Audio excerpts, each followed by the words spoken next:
7 presents high-definition coverage of the Stanley Cup playoffs on NBC. Experience HD TV on your PC with Windows 7. Learn more at windows.com. The men in goal. A finalist for the Vezina Trophy for Best Goalie, Ilya Bryzgalov of the Coyotes. At the other end, a finalist for the Calder Trophy for Rookie of the Year, Jimmy Howard of the Detroit Red Wings. Dave Tippett, coach of Phoenix. Had a chance to talk the day before the game. I got the sense in coach speak is that his team's going to be a little bit more aggressive against the Red Wings here, and a must-win for the Coyotes. He'll go with 7 defensemen today. Zbynek, McCulloch, and Ed Chovanovsky will be the 2 that will start the game. Martin Hansel, Radim Verbata, and Lauri Korpikoski up front to go against Nick Lidstrom and Brian Rafalski for Detroit. Dan Cleary, Pavel Datsyuk, and Johan Franzen are up front. Turned over to Franzen, brought back in by Datsyuk, and a shot that ricocheted off the defense. Getting in the way of that was McCulloch. Held on by Brian Rafalski, flipped on now for the play by Franzen. Franzen pulls, and the puck came free where Verbata can shift back out to offense for Phoenix. Radim Verbata tried to outduel Brian Rafalski, no luck there. Rafalski chopped it on, and it's dealt right back toward him, but Verbata able to step free. Around behind, and then it is jammed free by Pavel Datsyuk, who went back deep for Detroit. Pulling back on now and dealing it behind was Keith Yandel, and then it started back head by the Red Wings. If we are to see more aggressiveness on the part of Phoenix, do we see it with just hits? Well, I think it's more in the type of style, Doc, and it's pretty evident there on that play where Keith Yandel, defenseman, pinched in and went ahead and tried to keep that play alive by coming in from the blue line position. But if you're going to do that, you better have support in behind you, so the defensemen have to look. You can't just run out of position. Make sure you have the support, but try to play 200 feet away from your goaltender. Vern Fittler, 38 in white, steps into his man. He is in the lineup here today. He was not for game number 3, sidelined by injury. There have not really been many changes on the part of either team in this series other than those forced by injury.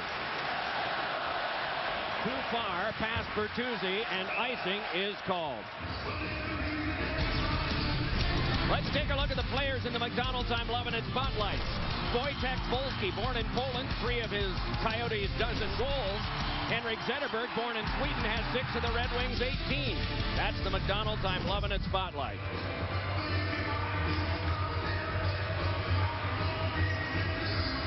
Matthew Lombardi in on this faceoff against Hank Zetterberg, and it came on back to neutral ice. What are you hearing down there early, Pierre? A lot of chatter on the Phoenix bench. Enzo was talking about aggressive play by Phoenix and coach speak from Dave Tippett. Watch how much their defensemen join the rush and pinch in. You'll see a lot of that, and there's a penalty. Peter Pruka's going to get it for a hook. Timmy Peel makes a call. He hooks down Nick Lidstrom.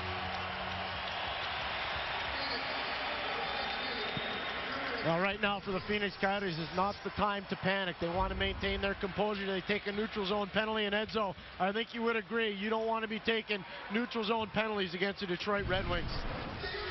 Yeah, those opportunities where Adrian Coyne, and that's just a heck of a read there by Nicholas Lidstrom to understand that Adrian Coyne, once he got that puck on his backhand, Lidstrom read his eyes and his pass and drew that penalty. Here we go with the Bud Light power play, and the first shot was right in on goal, and a scorcher Bryzgalov was able to stop. Waiting to ready another one now is Stewart, who let the first one go, but this is Kronwall trying to play it further, but it's cut off and lifted back down by Hansel. Red Wings are 5 for the last 23 on the power play. That's the total for the series as well. They were empty in game 5 and 6 opportunities in Phoenix. Did not hurt them as they were victorious in the game. Came to the back now for a shot that is directed away by Zetterberg. Able to control that more handily with his stick. Zetterberg just holding and dealing it back in deep. Near the front of the net is Todd Bertuzzi as that one is lost off a stick back to center, and so Kronwall must drop back. 50 seconds killed by the Coyotes. Enzo, pretty tough to defend against the Detroit power play because there's never one set. You just watch the movement of Henrik Zetterberg. He's all over the ice. Opens up passing lanes, and you think sometimes he just ends up being a decoy if nobody's on him tight, and that opens up other players out there. Rafalski a shot, and a scorcher that went wide. Came back to Lidstrom again. Lidstrom sped it on, and it's Franzen giving to Datsyuk to Rafalski, moving in. 2-1 in front, battled for there, and held by Bryzgalov. That's called going Globetrotters by the Detroit Red Wings. I know they have a man advantage, Edzo, but what passing, tape to tape to tape. Well, what draws this play here is that allows, when Johan Franzen is there, this puck's going to go from board to board. Look at Hansel. He comes over and respects Johan Franzen so much. What spot is open? That pass from board to board from Pavel Datsyuk to Brian Rafalski. And Rafalski, no doubt, looking for a redirect by Tomas Holmstrom standing in front of the net. Outstanding work there by the Red Wings. Off this tie-up, it is cleared off of Rafalski's skate. Changed direction at the last moment in front of him, and so he takes this and gives it back again to Nick Lidstrom. Half a minute to go on the power play. The score in Phoenix was 4-1. The previous game here was a Jimmy Howard shutout, 3-0. Lifted on back, and Rafalski has that. Controlled by Datsyuk and shoved back over for a shot by Franzen. It's blocked down. Franzen up with it again. It popped in the air, and another try would not find its way on. Another shot, and that across the net mouth wide. Another penalty coming up on Phoenix. Delayed call. Franzen gave it across. A shot by Datsyuk and a scramble in front. It's kicked around behind. Controlled enough by the Coyotes. It'll be a 5-on-3 for a single second. Outstanding puck movement by the Red Wings, and even better goaltending by Ilya Bryzgalov. Pavel Datsyuk settles down this rolling puck and passes it right over to Johan Franzen. There's the first outstanding stop by Bryzgalov. That one looked like it went off the side of the post. And then Brian Rafalski got a real good opportunity, but there's the penalty. Eddie Jovanovski on Tomas Holmstrom. Datsyuk with a chance in between the Franzen and Rafalski one. Out of the box is Pruka, so it becomes very quickly a 5 against 4. Solid face-off win by Martin Hansel right there. They need to start getting something positive going for the Phoenix Coyotes. Maybe this will be it. Might be. Korpikoski moving in. Score! A shorthanded goal by Lauri Korpikoski, and it is 1-0 in favor of the Coyotes. Edzo, it started with a great face-off win by Martin Hansel, a good clear by the Phoenix Coyotes, and that forced Detroit to have to carry the puck 200 feet. They turned it over.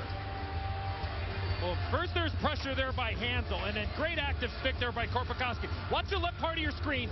Right there, I think the initial opportunity for Korpikoski. Watch the stick of Henrik Zetterberg. Right in there, right before he was about to shoot. I think it might have slowed up, and from our Subway net cam, right between the wickets, the 5-hole of Jimmy Howard. But an outstanding angle there by Martin Hansel to force Stewart there, and then the quick stick of Korpikoski, and the shorthanded goal. Here, you asked for something good to happen. A face-off win, the great angle, and then the shot by Korpikoski. That's something real good for the Phoenix Coyotes. Here's Vilpala able to step by in front, and a save, and another penalty coming up against Phoenix. Handed to the back. A shot is directed wide by the Phoenix defenseman Morris. It is controlled now across for another drive, and that deflected out of play. 5-on-3 is going to be longer this time, 1:09. Well, speed through the neutral zone. Is Dave Tippett not happy with the call? Filppula goes to the outside. And then the little bit of a hook by Derek Morris around the waist of Valtteri Filppula. Should get a real good look here. Filppula did a good job of just not even allowing that stick to get around the midsection. So a 5-on-3. With 2 defensemen in the box, and 2 of them are key penalty killers, Jovanovski and Morris. Datsyuk to the back, given over to Lidstrom by Rafalski, and a shot. And that one ricocheted wide to be played back out by Datsyuk to Rafalski. Then on to Datsyuk. Holmstrom at the front of the net, sets up his office. Here's Lidstrom having trouble with the pass, and then connected back with Zetterberg. Zetterberg back to Lidstrom. Waits, fires, deflected. It went off of Bryzgalov and hopped wide. Lidstrom then back on to Zetterberg, and he tried to play it around, but it careened on back. Rafalski with good hustle, but has to play at center. 35 to go on the 5-on-3. Zetterberg up with it there. Fed one on to Datsyuk. Oh, he had somebody at the side of the net. It was Holmstrom, couldn't get it to him. Now to the back, it's Lidstrom with it. Lidstrom with a drive, deflected in front. Datsyuk fed it across the net mouth, and Rafalski's able to grab it there. Ryan Rafalski dealt it on Zetterberg's side of the net, and it went right through Pavel Datsyuk and back out again as he was being watched by Adrian Aucoin. Outstanding job by Aucoin to tie up that stick, and it was big Zbynek McCulloch that knocked down that opportunity a minute before. Zetterberg fed it back, and a shot, oh, and it went just wide. Played back on again by Franzen. Laid it to the back, Lidstrom nearly Rafalski, 5-on-4. Rafalski there. Back to Lidstrom, chopped it back on the backhand, and it can be played there by Johan Franzen. Gets it back again. Franzen very coolly laid it back to Rafalski once more. Brian Rafalski shuttled it across. Taken on by Zetterberg. Zetterberg took a whack there. Zetterberg able to feed it around for a quick shot in front by Franzen. It's blocked off by Bryzgalov and cleared. Whoa. That's a buzz going through the crowd right now. I'm not sure the Detroit Red Wings want Ilya Bryzgalov seeing the puck as if it's a beach ball right now, and that's how it looks. 10 to go on the power play. Filppula scoots in, trying to pull his way by. Meanwhile, it's back to Stewart. Stewart, a shot blocked away by Bryzgalov. Taken on by Stewart. That one wedged around behind off of a coin and battled for behind. Filppula able to squib it back up so it can be controlled there by Stewart. Back along for Filppula again. Chased off on the play by Lauri Korpikoski, who scored the only goal shorthanded. Now it's Bertuzzi, given a shove there by a coin. 7 minutes played, first period, full-strength action. Filppula able to control this, and then a forearm shiver on Korpikoski, and the puck came back to center. Daniel Winnick able to bring it ahead, puts on the brakes, he picks up a man, it's Yandel, and the shot wide. Rebound, and that one wouldn't go either. My goodness, what action here, as it is battled for to a side in the Detroit corner. Couple of great defensive plays by the Phoenix Coyotes in their own zone. Fixing passing lanes, bodies in those lanes as well, denying maybe another alternative for the Red Wings on their power play. And then Bryzgalov with a couple terrific stops. One of the 7 defensemen, Matt Snyder, watches as Cleary comes toward him, and the pass is thrown away back to center by Peter Pruka. 2 big hits by Justin Applicator during this sequence. Really large hits. It's on to Cleary, and a drive went wide to the short side and played on by Applicator around to Cleary again. The bangers are out there now for Detroit. A drive by Eriksson, pinballed right back out off Bryzgalov, and is lifted along by Lee Stempniak to center. The follow-up comes from Stempniak. Still no goals in this series, and that a surprise because he was really hot when he first came in a trade. Yeah, 14 goals in his 18 games as a member of the Coyotes. 28 on the season, the other 14 with the Maple Leafs. This comes along to be helped out now for the carry by Darren Helm. Helm run off, and it is lifted out by Sammy Lepisto, and then sent flying was Stempniak on a check that came from Patrick Eaves. Good action here, brought ahead by Draper. Across the Eaves, and a shot is deflected up into the mesh. It was Lauri Korpikoski shorthanded. The only goal, 1-0 Phoenix. Let's take a look at the Ford Drive 1 update. Well, we've seen hits on both sides, whether you have the puck or not. That latest one, Patrick Eaves on Lee Stempniak. Pierre made mention of Justin Applicator with a couple of gigantic hits to allow some offensive pressure for the Red Wings.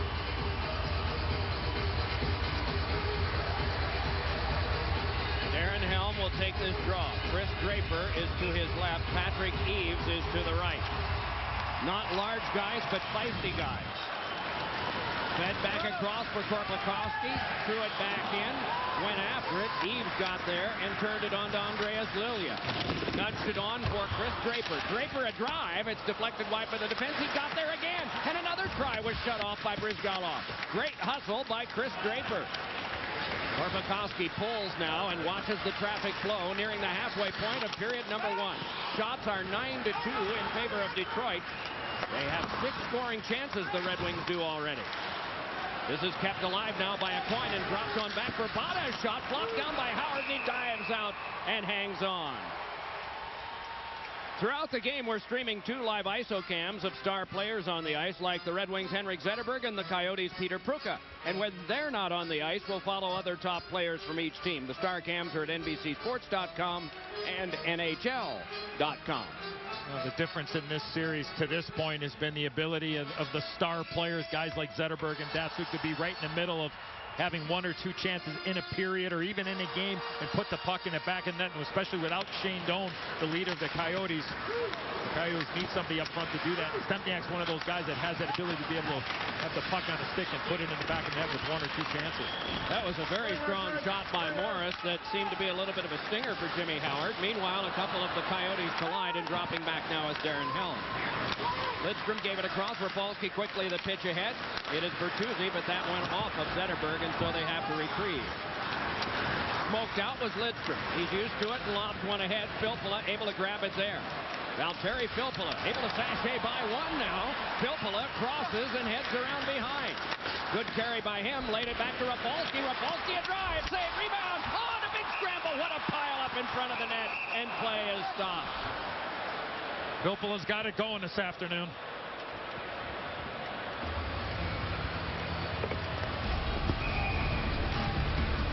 In Detroit, the Phoenix Coyotes lead the Detroit Red Wings 1-0. Mike, your team had a prolonged 5-on-3. You didn't capitalize. How do you maintain the composure on your bench? Well, I think we're playing well, so I have no sense worrying about that. We gave up a shorthanded goal, obviously, and you go, whoops. But the big thing for me, just keep playing. You do good things happen over time. You've coached in a lot of big games. A lot of these players have played big games for you. What do you tell them before a game like today? Well, we just, why would we give this team momentum? Let's come out and jump all over them. It's a 60-minute game. Let's start at minute 1. Let's finish when it's over. Thanks, Mike. Thank you. That one popped on for Zbynek McCulloch to hand on to Stempniak, and Stempniak passed just away from the reach of Abdelkader and pitched back in deep again. Vern Fiddler did that. It's sent on to Eriksson. Carried back out by Abdelkader as Robert Lang could not settle that down. Here's Abdelkader, a backhand that's just snapped up and held by Brizgalov. Well, right before that commercial break, Valtteri Filppula made a great play to get the puck back to the point of Brian Rafalski, and standing right in front of the net as this puck kind of skips and jumps and hits Todd Bertuzzi right in front of Ilya Brizgalov. And it took him a while to get to the bench. He actually went into the runway, into the locker room, and Todd Bertuzzi back on the bench. Good to see, and good things are going to happen. You keep getting to those areas. Yeah, you might take a puck, you might take a stick. But if Brizgalov sees it, he's going to stop it. But the Red Wings certainly have had a lot of net presence for the most part here in the first period. Johan Franzen pitched that one wide and off the back of the cage, taken by Morris. Franzen with 26 goals in his last 45 playoff games. When you're better than one every other game, that's outstanding because the pressure is huge and the resistance that you meet, especially where Franzen goes, is significant too. Rolled along by Rafalski, turning with that is Holmstrom. Cross-bodied by Hansel. It's cleared not out, and Yandel lost it, and it is tucked back out to center. Cranked right back in again, and off the back of the referee Tim Peel. Peel and Dan O'Rourke are the referees in the game tonight. Brian Murphy and Thor Nelson are the linesmen.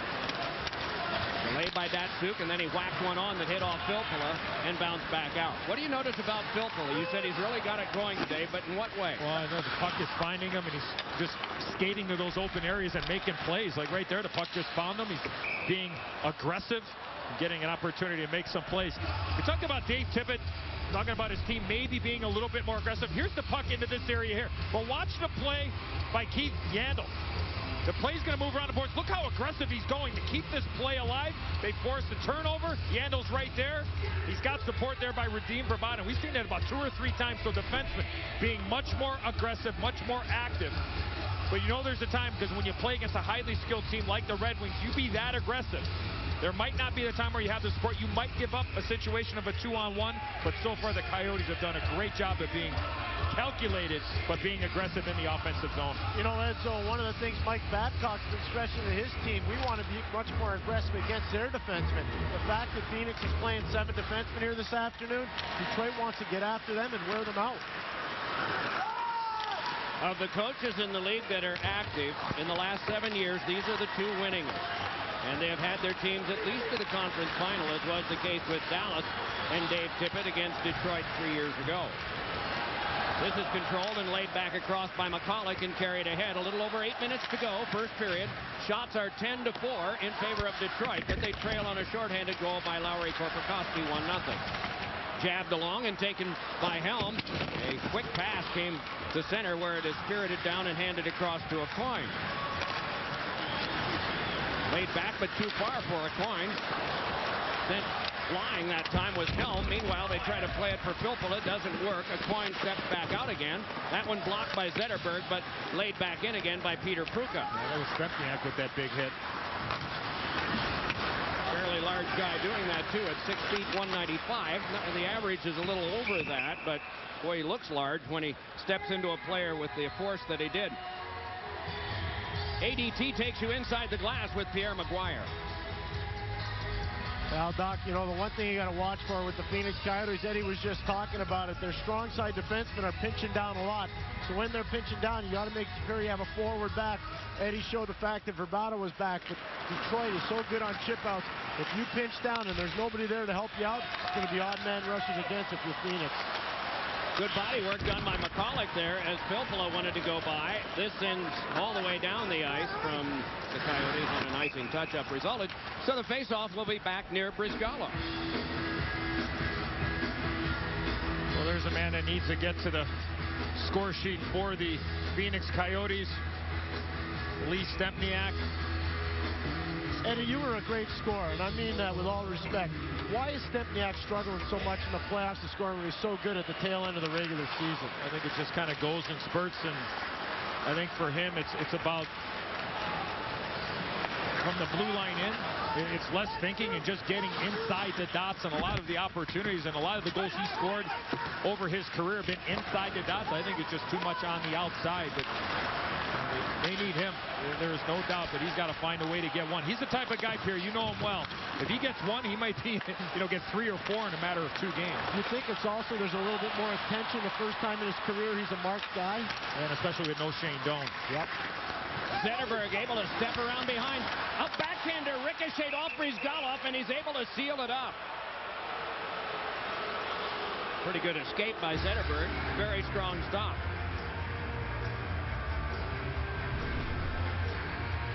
Well, Filppula throws his puck to Henrik Zetterberg, and there's the strength of Zetterberg on Martin Hanzal. He gets the net. He's got one thing on his mind, is to cut the corner and get this puck to the front of the net. I'm not sure why the whistle went. The puck was clearly loose in front of Ilya Brizgalov. Maybe the referee, Tim Peel, lost sight of the puck. A nice job there by Zetterberg to take the puck to the front of the net. Love the chemistry that's evolved between Zetterberg and Filppula. It's just been fantastic, and obviously having the big train Bertuzzi on that line opens up a ton of room down low for the Red Wings.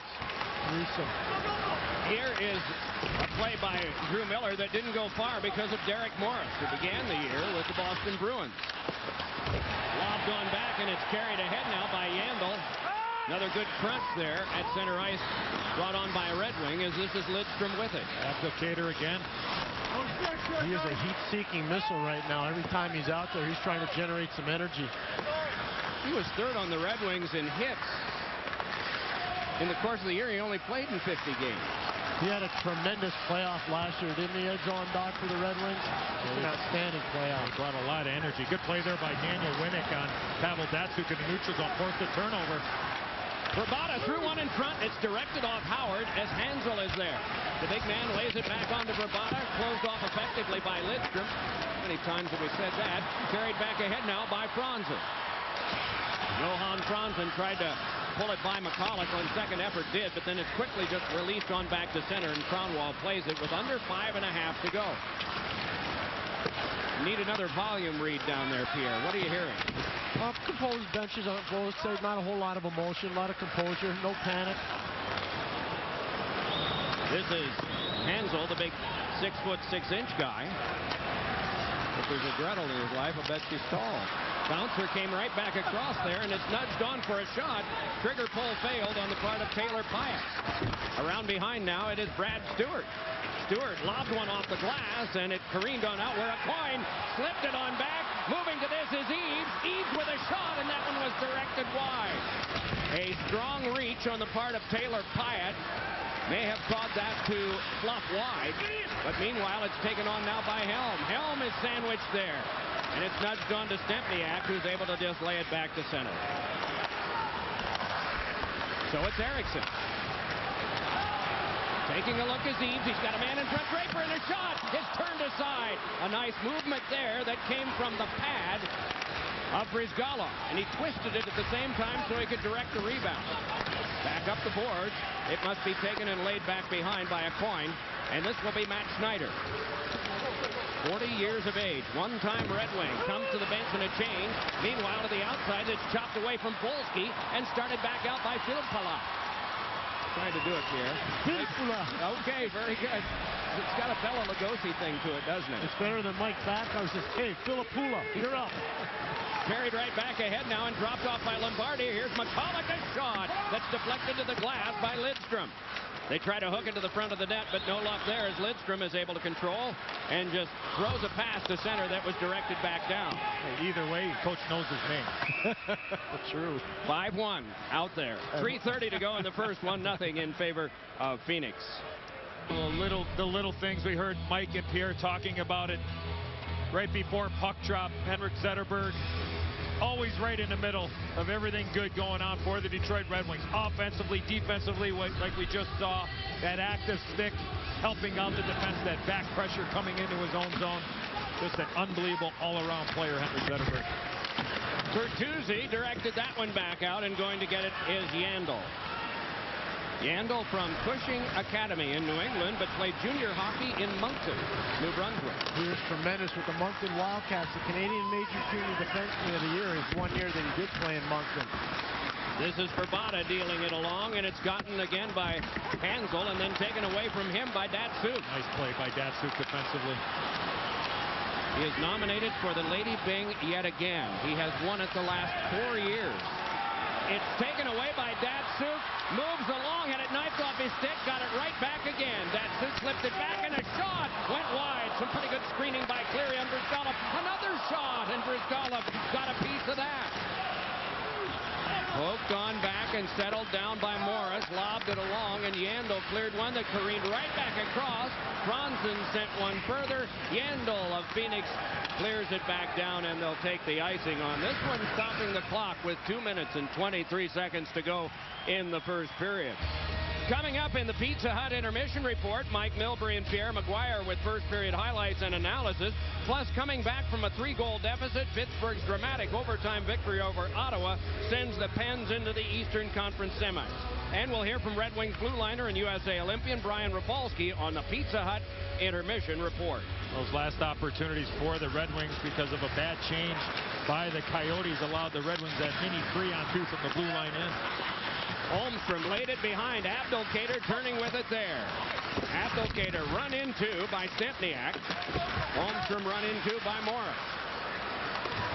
Held by Lilia, but flipped into some traffic. Kept alive, though, by the Red Wings. Abdelkader, a shot deflected wide. Oh, it may have glanced off of Brizgalov as well. Meanwhile, played further, and Abdelkader is just threatening. He might be in double digits in hits by now. With the puck around behind, and there he goes after it. Didn't get him. He's arriving in ill humor. Whole lot of nasty from Justin Abdelkader. That's 8 in red. Drive over the shoulder of Brizgalov by Abdelkader, the Michigan State product. An MVP of the championship year for Rick Comley's team in East Lansing. Carried ahead. Filppula able to grab it there. Steps in, drops it for Bertuzzi, and that one is clutched to the Howling Coyote on the front of the jersey of Brizgalov. There's a price to pay if you're near Abdelkader.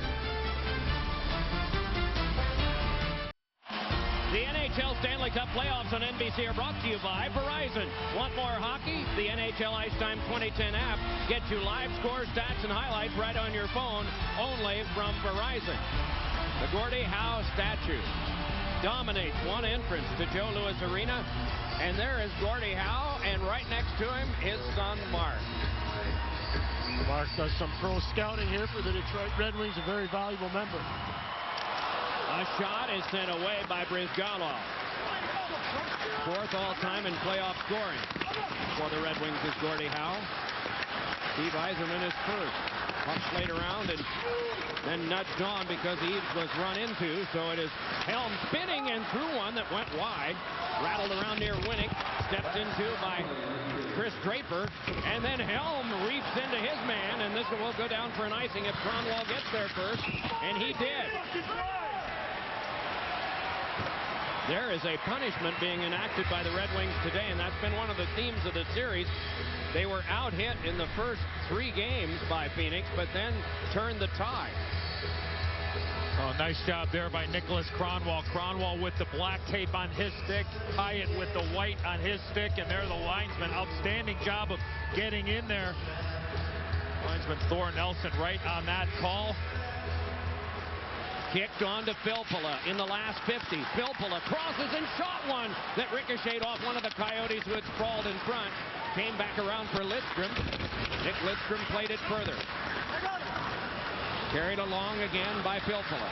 Spun back in deep, hoping for Bertuzzi. It skipped away from him. Good protection there by Zetterberg. Threw it across, and moving up deftly that time and dropping it back in from the blue line was Lidstrom. Battled for by Bertuzzi. Nudged on near Zetterberg. Zetterberg caught out of the play, but just rolled right off of that from Lepisto, and then lobs one in front that is directed right back out again by Bryzgalov. Boy, has he ever been strong in putting those rebounds where he wants to rather than into trouble. To the outside, it's Winnick now in the last 7. Gave it on back for a shot by Morris that is off a tangle of players. Zetterberg with one last try. 20 minutes have been played. 14 shots to 6 Detroit, 1 goal to nothing Phoenix. Coming up in the Pizza Hut intermission report, Mike and Pierre with highlights from the first, plus a look at the playoffs in the East with a Pens overtime victory over the Sens. Red Wing defenseman and Dearborn, Michigan native Brian Rafalski featured as well. Pizza Hut intermission report right after these important messages.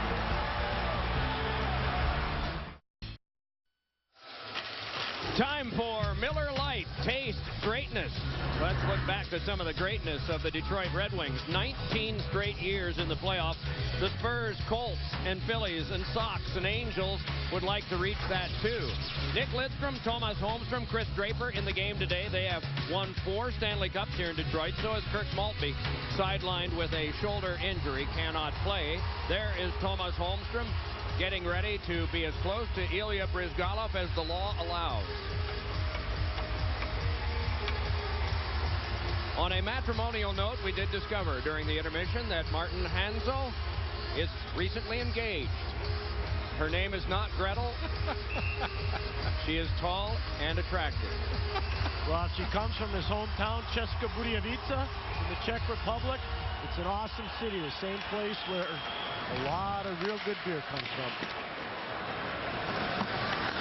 Meanwhile, back at the rink, Filppula dumped one on back, and it is gloved ahead, and then a couple of hand passes caused this play to continue on, and it is Bertuzzi who had dropped back defensively, taking a neat little pass from Filppula, but it goes astray at the corner, and Bertuzzi is right back in and took Jovanovski off the play, but it can be handled by McCulloch and played on to Korpikoski. Punched aside, and Zetterberg is able to play it back out. Zetterberg brought it on, handed it on across to Filppula. Filppula with a shot. It's deflected to the glass by Jovanovski. Another try in front, canceled out by McCulloch and played by Lidstrom. Edzo, how about that pass cross ice by Zetterberg to gain entry there? His vision is unbelievable. Knew what he was going to do before he got to that puck. Here's a chance in front. On a great stop made by Bryzgalov on Draper. Beautiful play there by Patrick Eaves. Draper lobs it back in. Helm goes for that. Able to brush along. Eaves in front. Oh, and it's just off the shoulder of Bryzgalov. Then he hooks it in the air with his stick. A hand pass and a glove goes astray as well, as it's Kronwall out of the confusion trying to play to Eaves, who lifted it back in.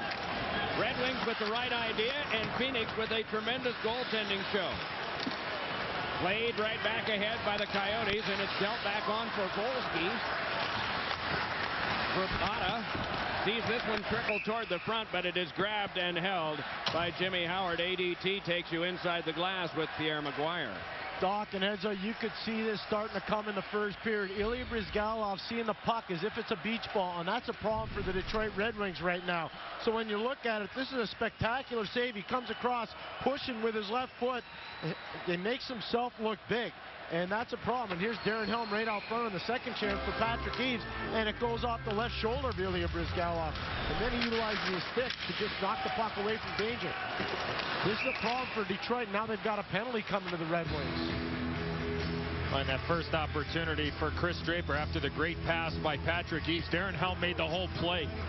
He drove hard to the net, and that opened up the passing lane for Patrick Eaves and allowed that real good chance. But there's Thomas Holmstrom going out for that loose puck and making like Paul Bunyan. Here we go with the Bud Light power play.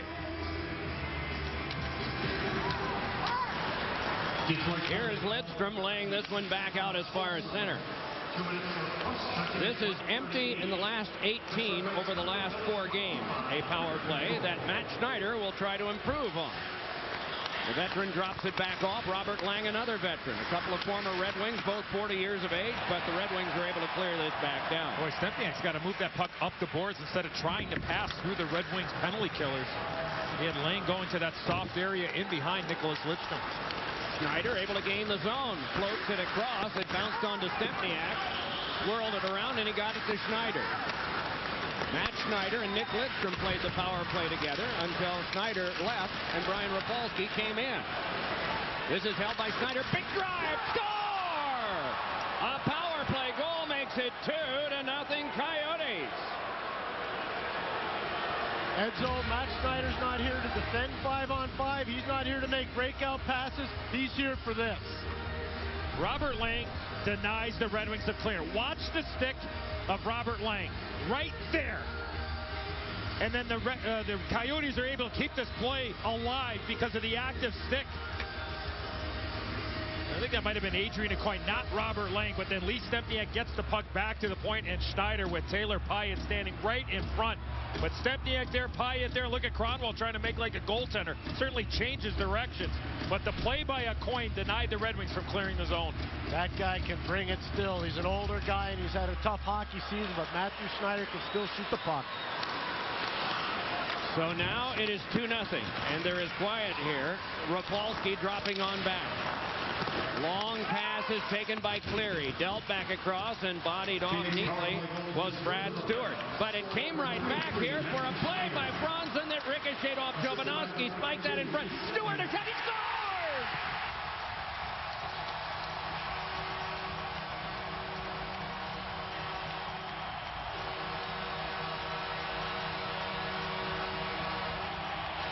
When we talked about how aggressive the Coyote defensemen have been,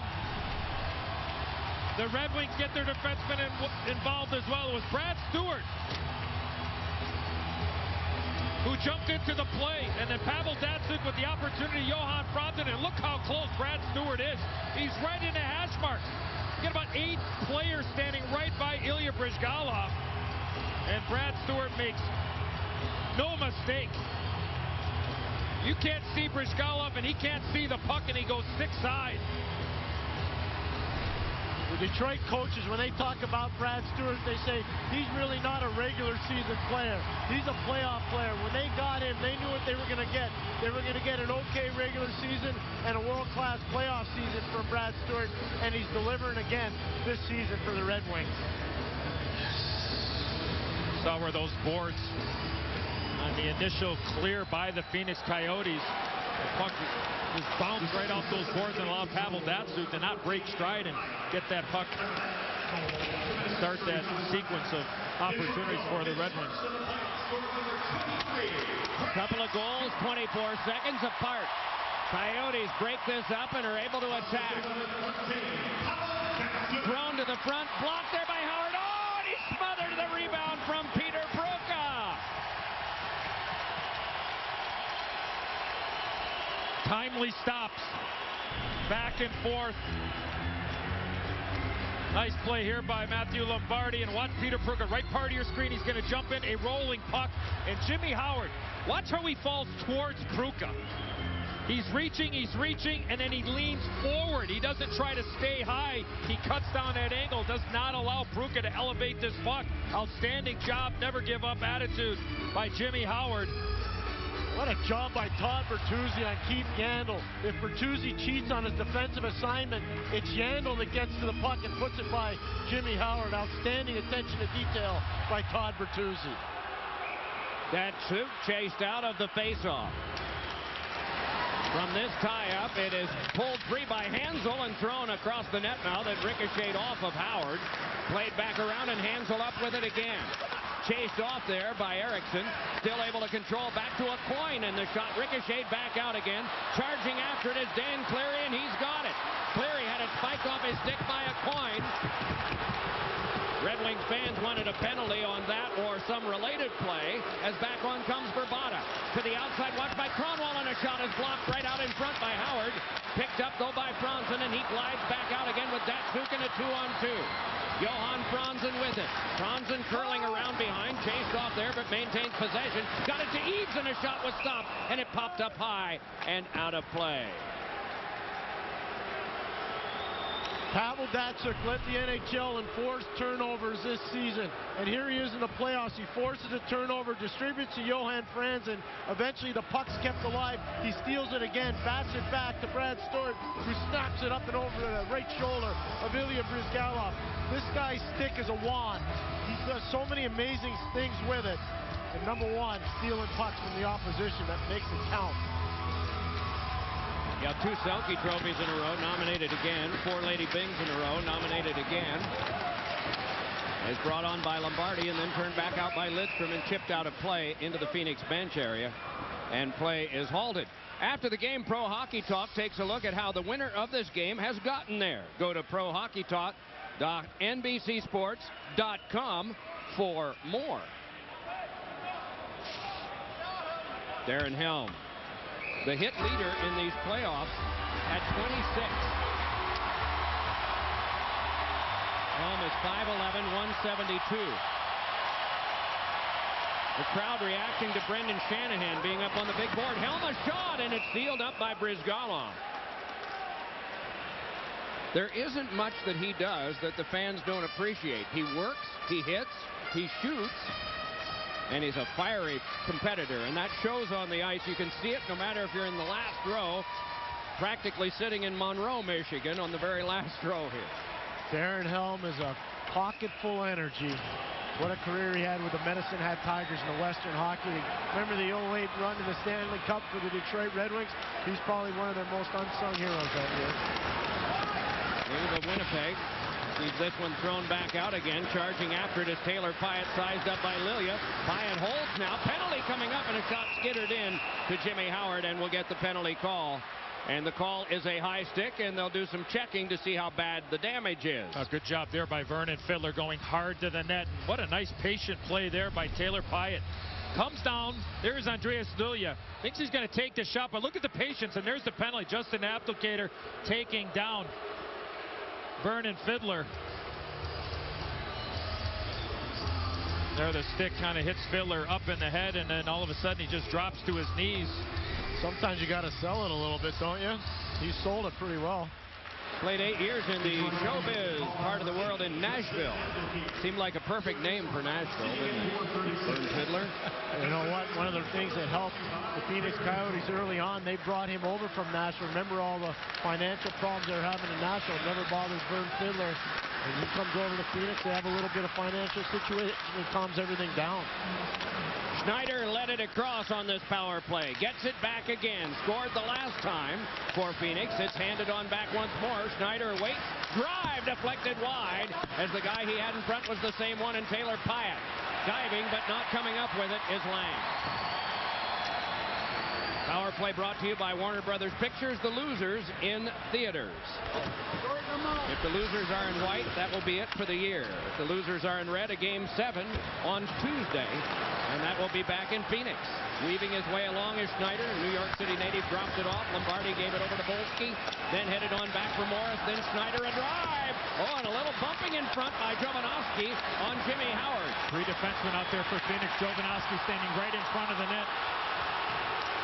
Fans wanted a penalty on Schneider for what they felt might have been interference. Drew Miller ran into Thor Nelson. That's what happened there, Doc and Edzo. Cold move. That was unbelievable. Lilia played it along. It's played back by Eves. Trouble for Cronwall. Gave it up on the play. Half a minute to go, power play. Played safely to the corner by Schneider, and a rounded kick. Lombardi tried to feed it further. Got it on to Volsky.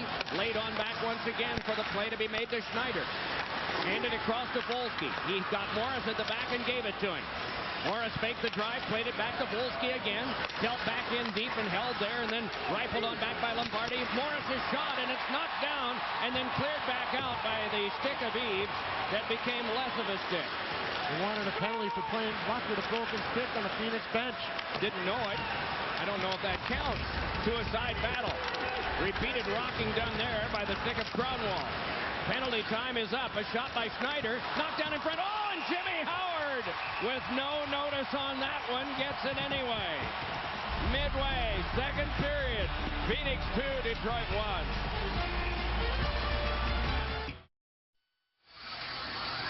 Time for Valvoline when probably doesn't cut it. Here's Mike Milbury. When you're at home trying to close out a series as the Red Wings are, and you get 3 straight power plays, it probably doesn't cut it to stick handle through a couple of forecheckers and give the opposition a chance like this.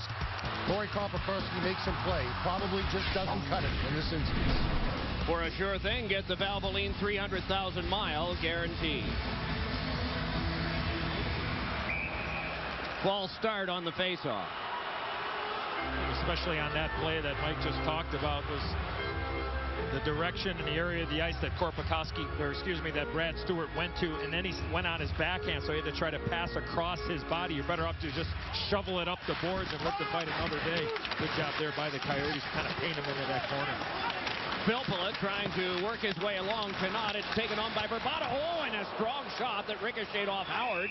And we get a stoppage of play, as the ruling was it did go out of play. That might have got a little bit of iron as well, Doc. But a simple little play coming out of the corner by Radim Vrbata. The shot comes and grazes. You could tell if it actually went off on that look. It went right across, if it did, right over the top. But Howard getting a piece of that, and the faceoff comes to the right of the Detroit goaltender. Datsuk in on the draw with Lombardi. Well, that looked like a false start. There are a lot of chase-outs in these playoffs this year. It was not one of the things mentioned to the teams that was going to be tightly enforced. Goaltender interference and too many men on the ice were the 2 more prominent ones that they said look out for, and we have now set a record for too many men on the ice penalties in these playoffs. All-time record, and it's the first round. I guess they meant it. Sent in front, and it ricocheted back to be played back out again by Volsky. Volsky able to glide ahead, tried to play it through Rafalski, outfought him on that, and then punched one along that came back near Rafalski, able to hook it back across, and now Rafalski strides ahead, hoping this comes to him. It does. Rafalski a drive, he rang it off the pipe. Edzo, what a play by Pavel Datsuk.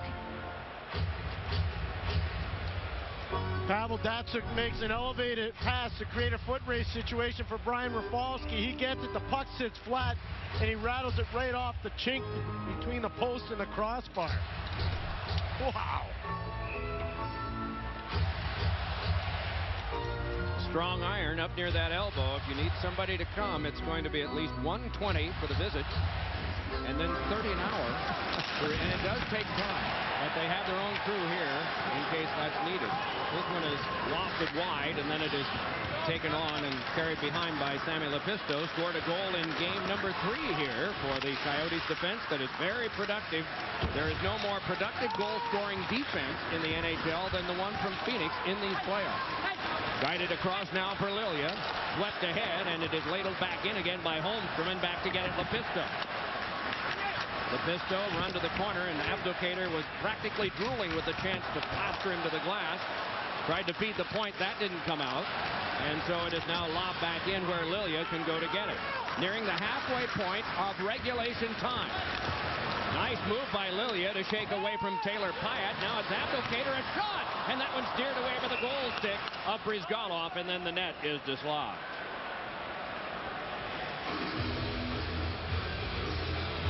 A real active play here by Andreas Lilia. He starts this play and he continues on. Simple shot by Abdelkader, and a nice rebound control there by Brizgalov.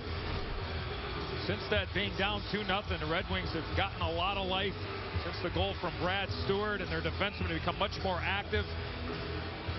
Following up on the goal scored by Brad Stewart.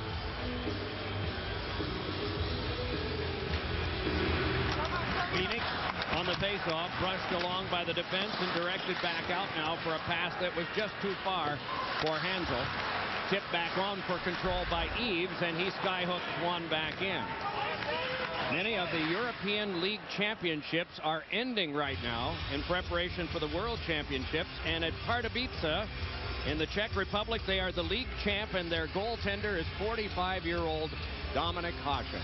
Congratulations to him.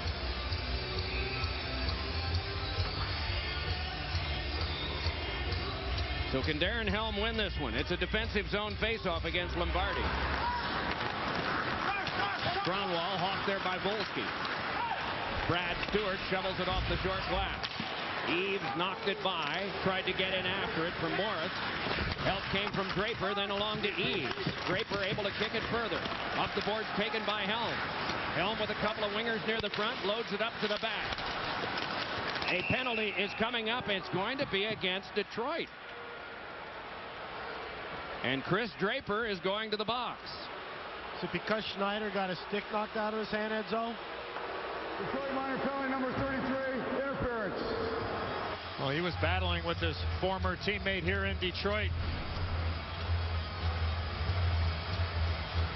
There's Chris Draper. Yeah, he knocks the stick right out of the hands of Matthew Schneider. Good pickup, Pierre.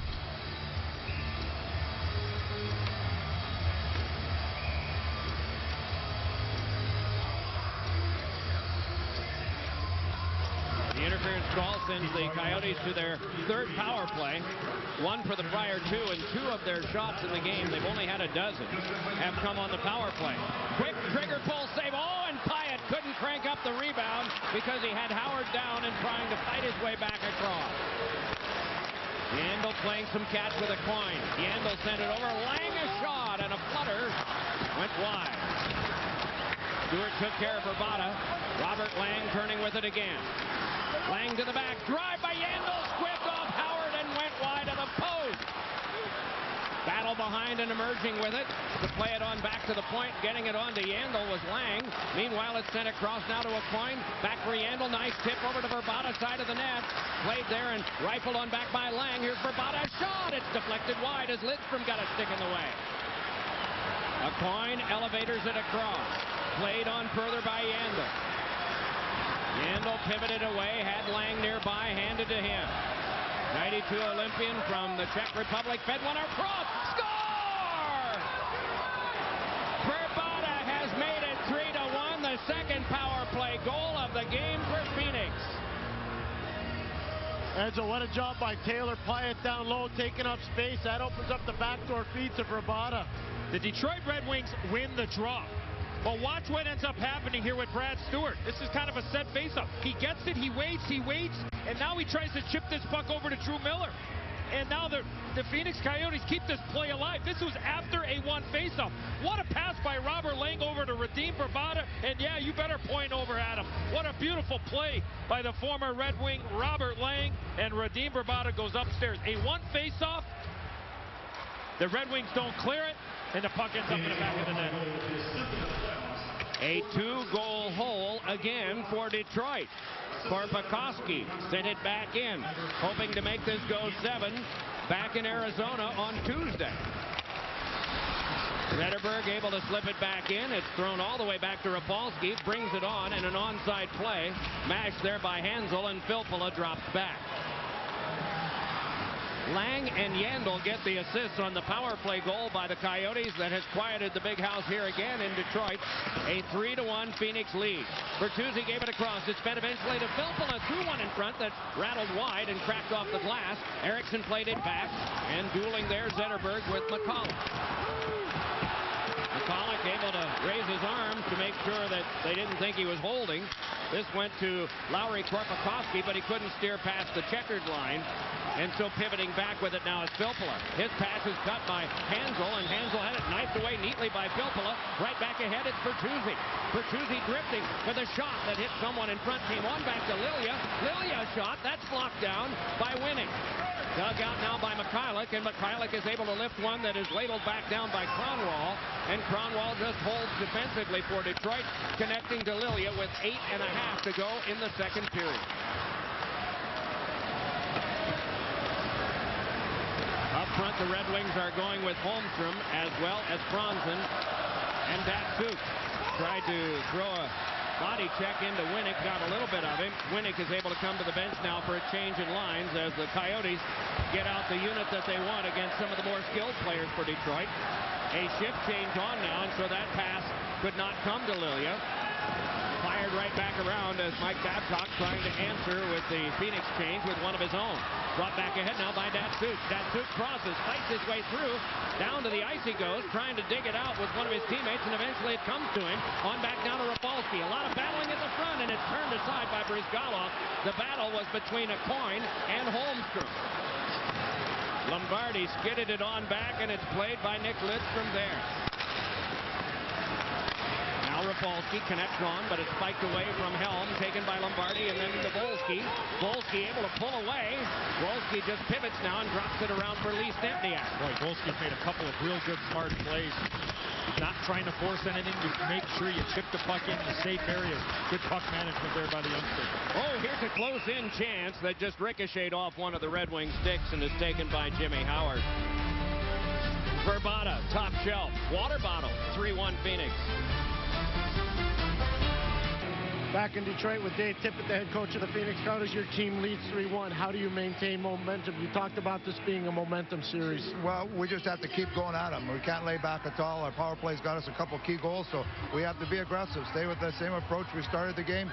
Make sure we don't give up any outnumbered breaks and try to take it to them in their end. You told Ed Olchuk before the game you wanted your defensemen to be more active, more aggressive. Have you seen that from them? Early on, I thought we did it very well early, and then we took a bunch of penalties that put us into some trouble, but we'll try to stay aggressive like that throughout the game. Thanks, David. Thanks.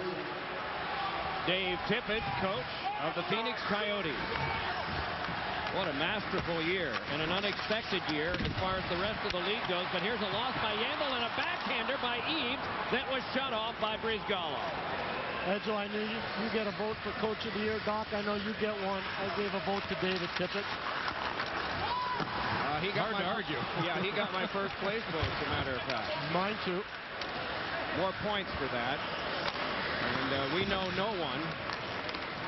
John Kelly, a very honest guy, counts the votes in St. Louis and then forwards that on to the league. It's our only chance to decide anything, including much of our professional lives. Along here, and what a block by the referee, freeing up for Bertuzzi to go alone. Oh, tough play for Tim Peel right there. That's not easy. Zbynek McCulloch got lucky. Icing call. Well, there's a lot of room out there, but watch referee Tim Peel, as you guys were talking about, sets a subtle little pick. It gives Todd Bertuzzi an opportunity. Zbynek McCulloch not only has to worry about Todd Bertuzzi, but also the referee Tim Peel getting in the way. Good break for the Coyotes that Bertuzzi wasn't able to get two hands on that stick once he cut around and took that puck to Ilya Brizgalov. This comes on back to McCulloch now. Dealt on further for the play to be made by Pruka. He scores! Peter Pruka fired it, and in it went. It becomes a 4-1 Coyotes lead. We talk about puck possession, and Peter Pruka, who's standing in front of the net, and he's waiting to see what happens. His first job is to interfere, but Pruka will watch and he'll work himself into this area here. The face-off, there's Pruka. Good help there by Wojtek Volsky. And this is a set face-off play. Pruka works himself into that area and just throws it to the front. And this puck, I think it's redirected somewhere in front with Nicholas Lidstrom and Wojtek Volsky. Yeah, that puck changes directions right in front of Jimmy Howard. But a set face-off play, outstanding job of execution by the Phoenix Coyotes. A one face-off, helped by Volsky, and then Pruka finding that soft little area, just getting the puck to the net with people in front.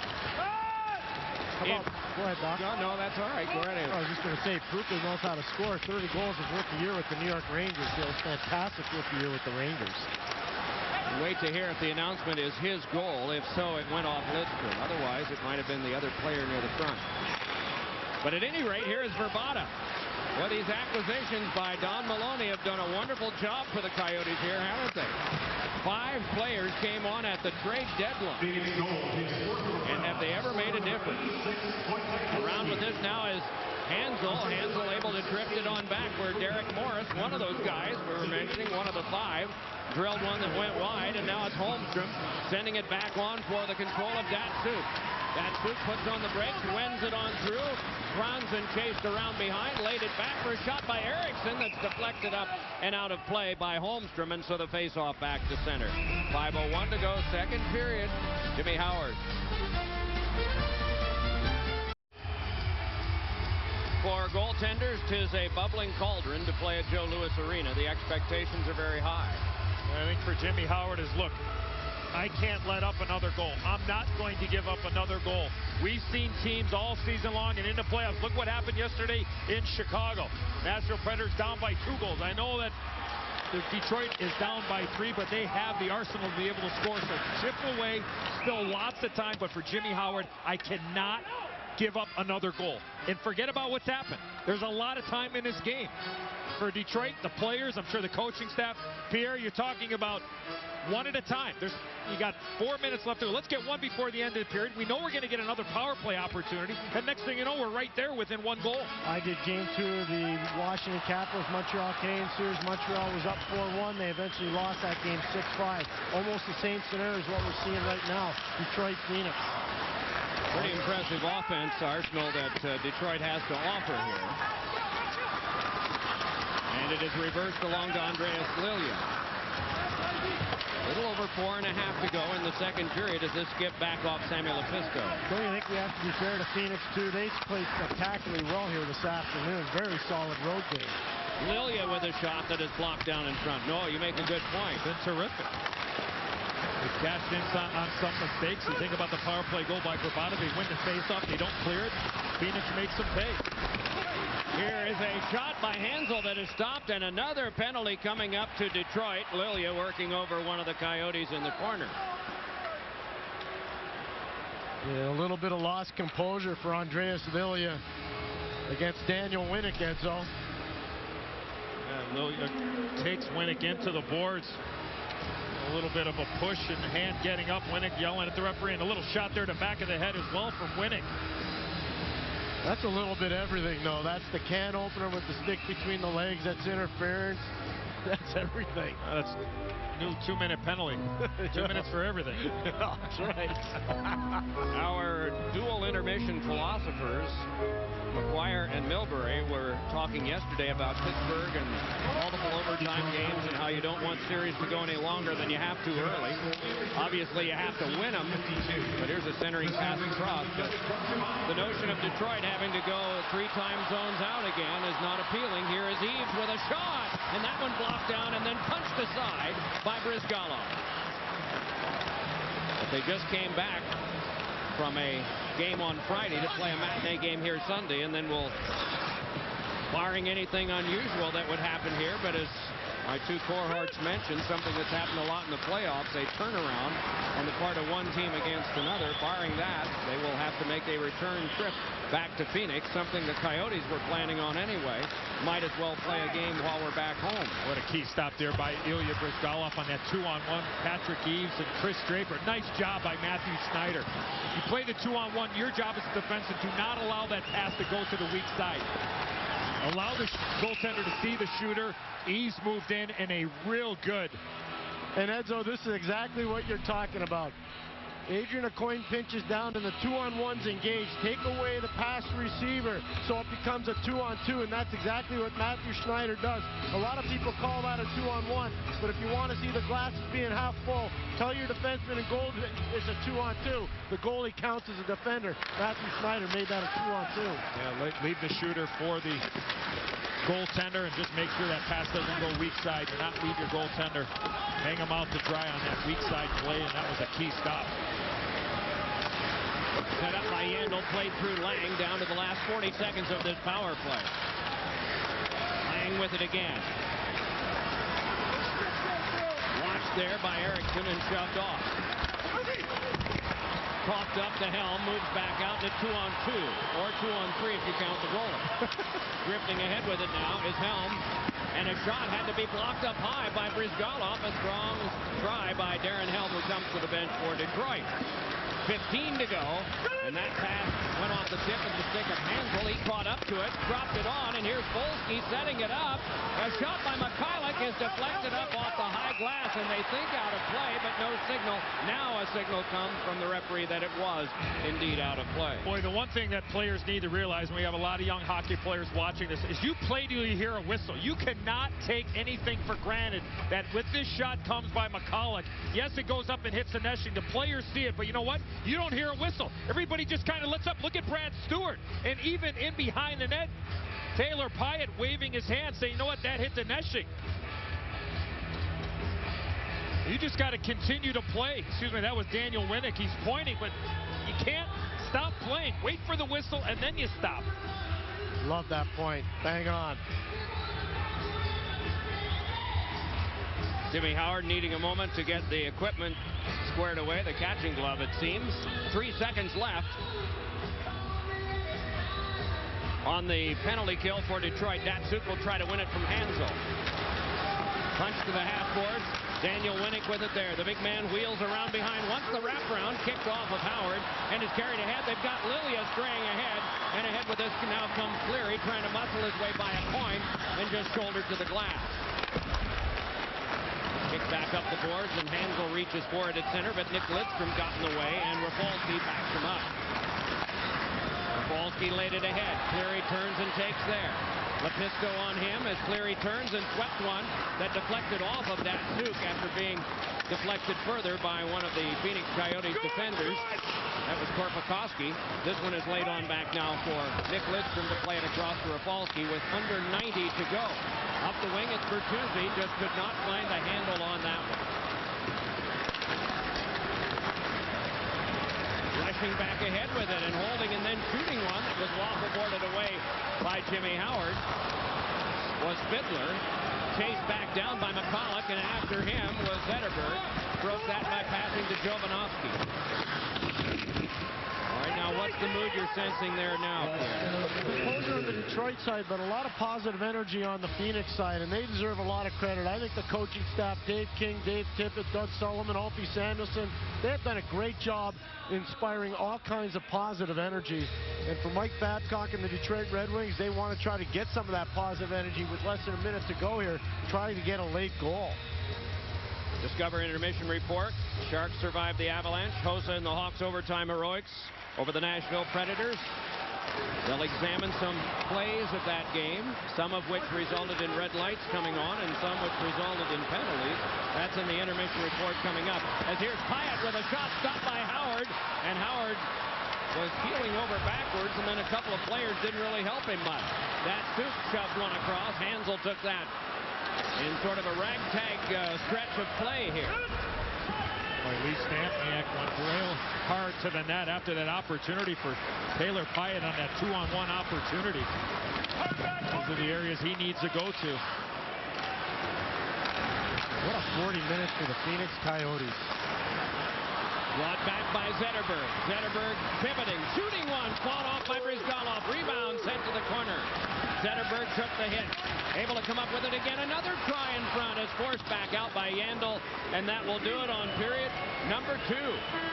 The Coyotes in that period scored 3, and the Detroit Red Wings scored once. It is 4-1 Phoenix, wanting to force a 7th game Tuesday, but we are at the end of 2. Coming up in the Discover Intermission Report, Mike Milbury, Pierre Maguire review the dramatic Chicago overtime victory over Nashville, and guess what, Joe powered San Jose into the 2nd round past Colorado. Highlights and more. Discover Intermission Report right after these messages.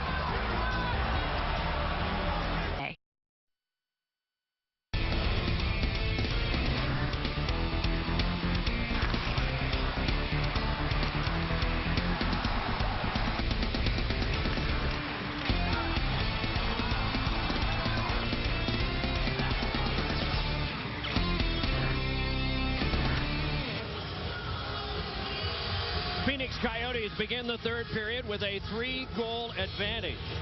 Eddie Olczyk got a chance to talk to Dave Tippett before the game. You said coach speak.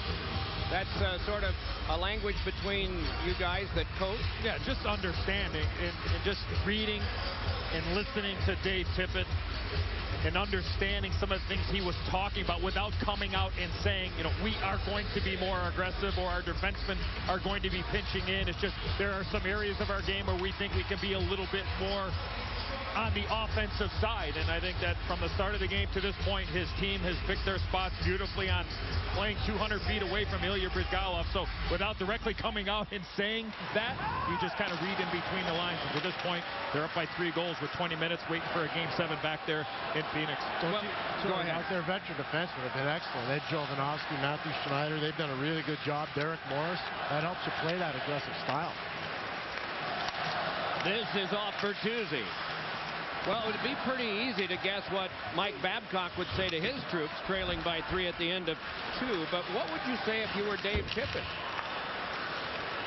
Continue to stay where we are. We do not want to sit back. We do not want to give the Red Wings any opportunity. We don't have any pressure. We'll make sure we have 5 guys back like we normally would. But if we have a chance to keep pucks alive, at least for the first 10 minutes of the game, and then maybe you throw in and say, look, no more pinching on the strong side. Weak sides, we want to keep plays alive. But for right now, you want to stay on your toes because 3 goals, it is a lot. But for a team like Detroit, they can quick break awfully quick. Rafalski didn't get much on that shot. Stempniak goes down, but while falling, played it back to center. So if you've been pinching, you keep doing it.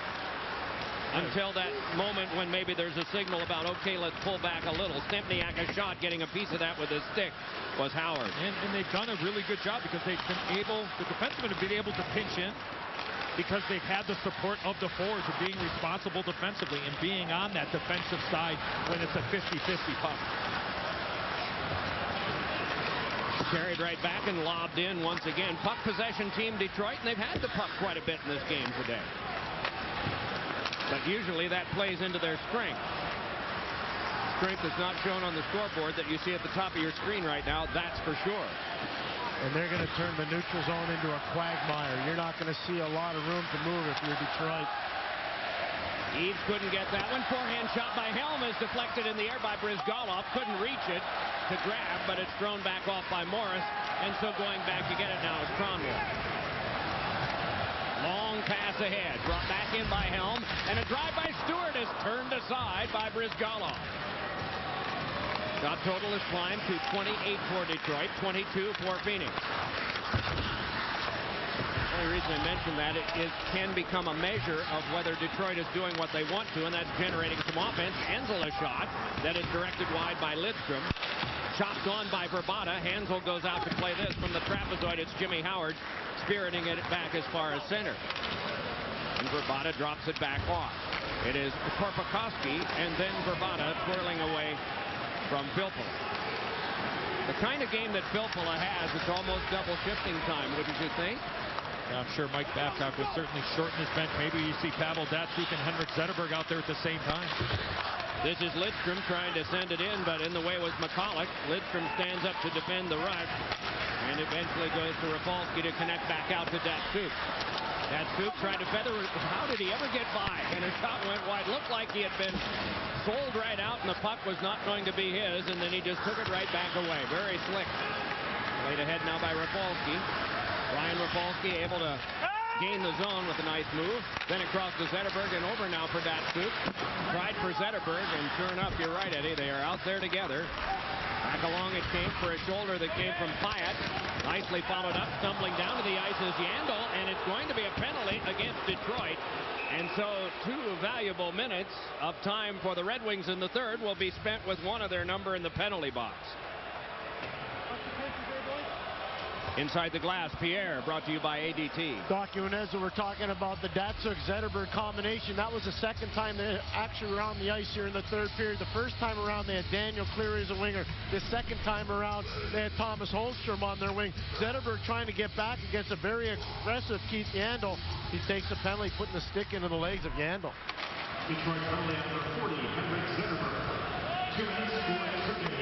Call is adrift. Power play on for the Coyotes. The Matt Schneider acquisition is looking pretty strong too, isn't it? With what he's been able to do on this power play today. Scored 1 power play goal. They got another, and both times it put them ahead by 2 when they were leading by 1. Very aggressive mindset on the Phoenix bench. Dave King, the assistant coach, telling the guys, let's get another one on the power play. Don't sit back. Taylor Pyatt standing up on the bench saying, fellas, let's bury him by getting 1 more right now. So these guys aren't sitting back at all. Jimmy Howard flipped it on. Shouldered down by Volsky. Back through Volsky. It comes on for Pruka. Drop for Volsky, but good anticipation by Nick Lidstrom. Scaled back off the boards, and Adrian Aucoin has that. Back on now for Pruka. Dealt back in deep, and it is thrown back across to Aucoin, and a shot is deflected wide. Swatted away from Schneider and back out. Edzo and Doc, they were so quiet on the Phoenix bench throughout most of this game. Now they're sensing they're in a good position, and they're far more verbal, far more active, and way more positive. It's fantastic to see the transition from the start of the game to now. When they made it 4-1, is that when it changed, or did it change at the start of the period? Start of this period. Hyatt dropped it back, rushed back out by Eves, and he was stepped into with some authority there by Schneider, who comes to the bench for a change in lines, and Eves goes over the boards at the Detroit bench. Looks to be shaken up a little bit there. Meanwhile, back comes Lang. Lang trying to filter it through. No luck because of Stewart. It's handed across to Morris. Derek Morris laid it back, and a shot by Yandel. They score! Hyatt was at the front of the goal. Another power play goal. 3 on the day for Phoenix, and 5 total. How about Pyatt's a guy that just said before, let's get one more in the power play and bury him. So he gets the goal off the shot by Yandel. Edzo, phenomenal. He called his shot. Oh, beautiful keep in there by Keith Yandel. Keeps it in with one hand. He moves it over to his partner, Derek Morris. Taylor Pyatt standing right in front of the net. And no chance for Jimmy Howard, but an outstanding pickup there by Keith Yandel. And there's the redirect by Taylor Pyatt standing right in front. But the keep in, and from our Subway net cam, Howard down, deflection upstairs. Phoenix puts up a 5 spot, up by 4. Brought back on by Cronwall and laid back in. You just consider the headlines, and many of them had nothing to do with the ice hockey team itself, only with the franchise. Bankruptcy, and then a sale that eventually came to the NHL's possession. Still searching for teams to have the franchise, but you'd have to think the assets have gotten a lot stronger with the season they've had, and right now with the playoff series they've had against a team that's been to the final 2 straight years, Detroit. And Rapolsky lets one go that is blocked down in front and right back in on Brizgalov with the follow-through. But he got in the way of that one. Rapolsky with one that floated wide. And it is sent back on by Filppula. And then cleared back out. A couple of nice shot blocks there. Korpikoski and McCulloch back-to-back. Dan Maloney, the old Ranger. 5 deals that he made at the trade deadline. Many of them helped, but he said we had a budget that we got last May, and this was back in all of the uncertainty of the bankruptcy itself. Put together a budget, stuck with it, and they've been successful. They got home ice advantage in the playoffs. They have not won a playoff series since the late 80s when they were the Winnipeg Jets. They have dropped 2 prior series to Detroit, one as Winnipeg and one as Phoenix, and those series always went down in 6 games. Eddie Olczyk had a goal and 2 assists in the first one when Winnipeg lost to Detroit. Not his fault. Carried on now by Cronwall, and Cronwall circles and throws 1 goal, 2 assists. It's in the book. You can look it up. There's Abdelkader with a big hit on Lee Stepniak. Derek Morris just put Abdelkader right down with 2 left hands. Morris steps in for Lee Stepniak. And for not being a very large guy, Derek Morris is one strong hombre.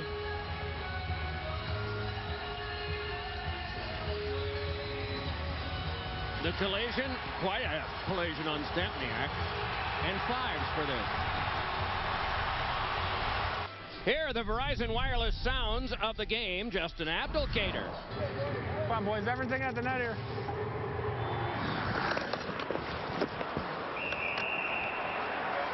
No way! He laid right down. Download NHL Ice Time 2010 and use Ice Tracker to follow every hit, shot, and save only from Verizon.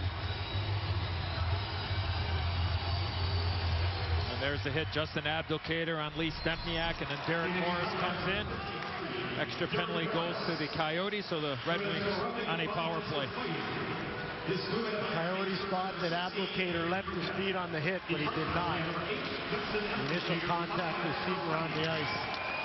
Datsuk tries to burrow his way in. McCulloch prevailing there.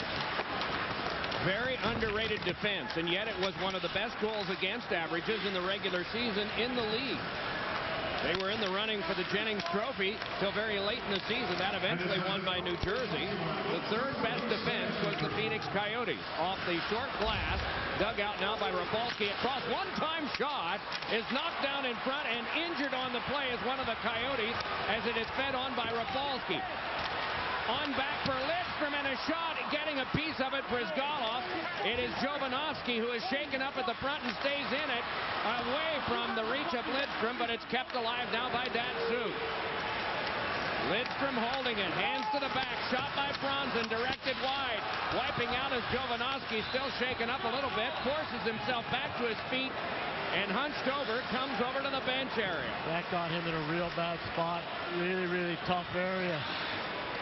So here's Kronwall with 38 to go on the power play, handing on to Zetterberg.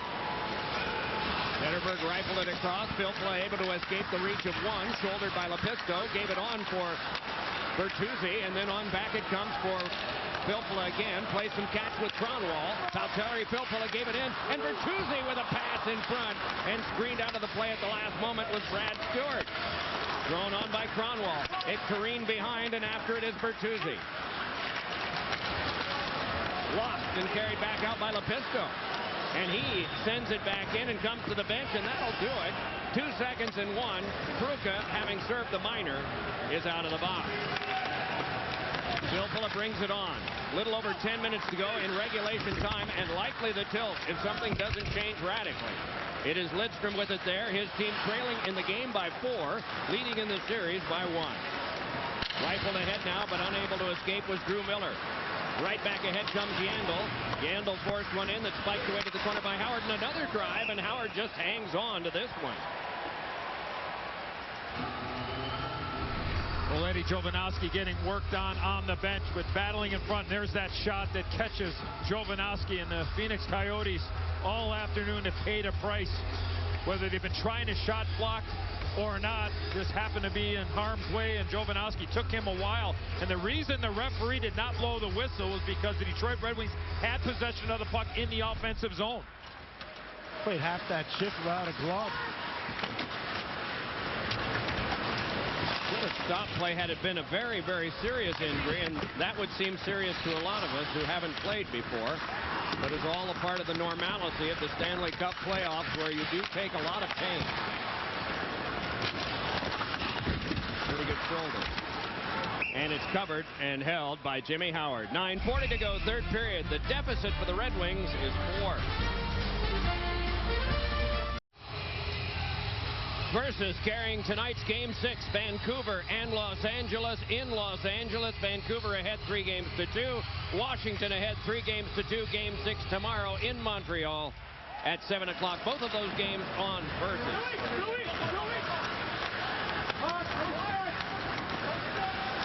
Kronwall with a pass ahead. 9.5 to go.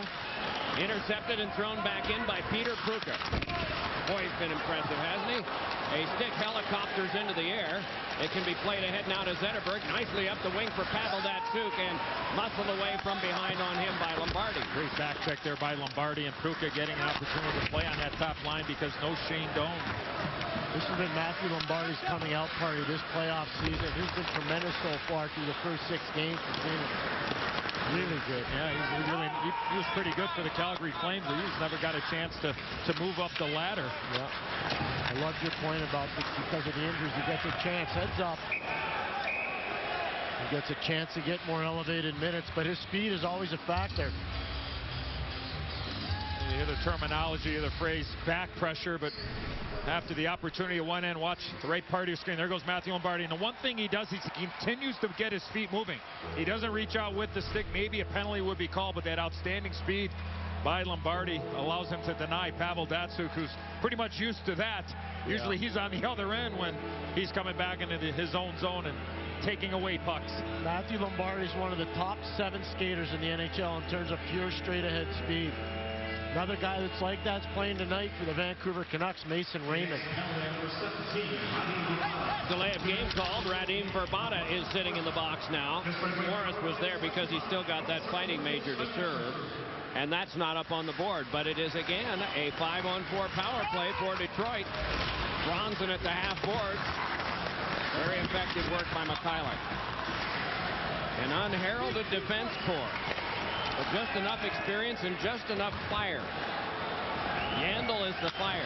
Derek Morris has been a great settling influence on him since he came in the trade with Boston. Well, General Manager Don Maloney, they got much more experience on that back end than they did last year. A little bit more experience up front. I'll tell you one thing, though, they got a great young one coming, Oliver Ekman-Larsson. He was a 6th pick overall in last summer's entry draft. He is an outstanding player out of Sweden. He's NHL ready right now. Have you seen him in the World Juniors, Pierre? I have. I've seen him in the World Juniors, and I've seen him play for his club team in Sweden. Zetterberg, a shot that went wide. Zetterberg trickled one in front, and Brizgalov is able to hang on to that.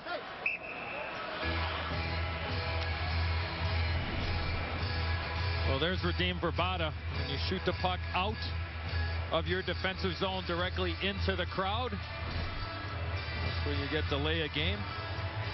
And, you know, Phoenix has some other young ones, too. Kyle Turris, who was 3rd overall in his draft year. Michael Bodker, who was 8th overall. They've got some very good young ones coming on the Phoenix side. So this is not going to be a one-hit wonder in Phoenix. And their most consistent player is number 11, Martin Hansel. And he's just starting out his career. So there's a lot of positive stuff for the Phoenix Coyotes going forward. And if they do get to a Game 7, can you imagine what the building's going to be like for Game 7 in Phoenix? Well, today it was red. For Game 7, it will be white with maybe a little red for the infiltrators that are Red Wings fans as this is cleared back out. Martin Hansel, of course, from the Czech Republic, as Pierre had mentioned, but also spent some time in the United States Hockey League with the Omaha Lancers. That suit gave this one across. Zetterberg brought it on. Zetterberg a drive. Oh, and it ricocheted off the glove of Brizgalov. Came right in front, and McKillop is able to just whip it back down the ice. Edzo has in that last play been a symbolism of what's happening here this afternoon for Detroit. Missed opportunities going right back to the first power play. Whether it was the goaltender making the great stops in Ilya Brizgalov or missing the net on golden opportunities. Rapolsky a shot, and that deflected off of Brizgalov. Can be played right back out again and dropped off by Daniel Winning. Carried back ahead for a shot by Fiddler that's stopped by Howard. Gathered in now by Eriksson, and he'll move it back the other way. Chipped on to center, but cut away from Daniel Cleary and started back in on an offside. Want NHL updates whenever and wherever? Use NBC Sports Mobile and get them right on your cell phone. Just text the word hockey to 51515 or go to NBCSports.com on your mobile device. 5 goals, the most allowed by Detroit in this playoff series. It was viewed as a low-scoring series going in if Phoenix got its way. And it was a scrambly game, too, that Detroit wound up blowing open in the 3rd period. Helter-skelter hockey all the way, 7-4. That seems like a long time ago. Under 6.5 to go here in the 3rd.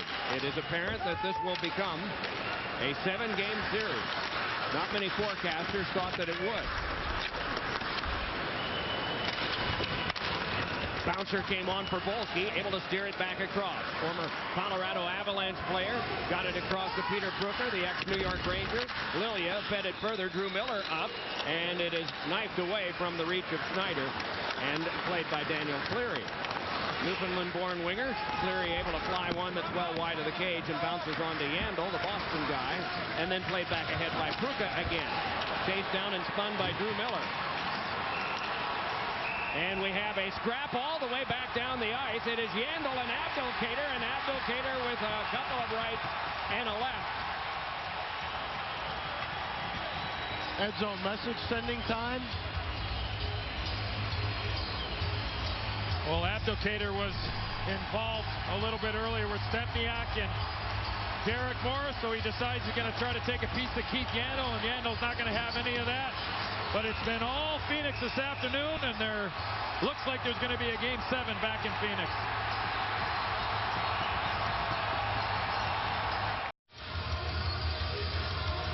The penalties handed out at the end of that, roughing for Yandel and double roughing for Abdelkader.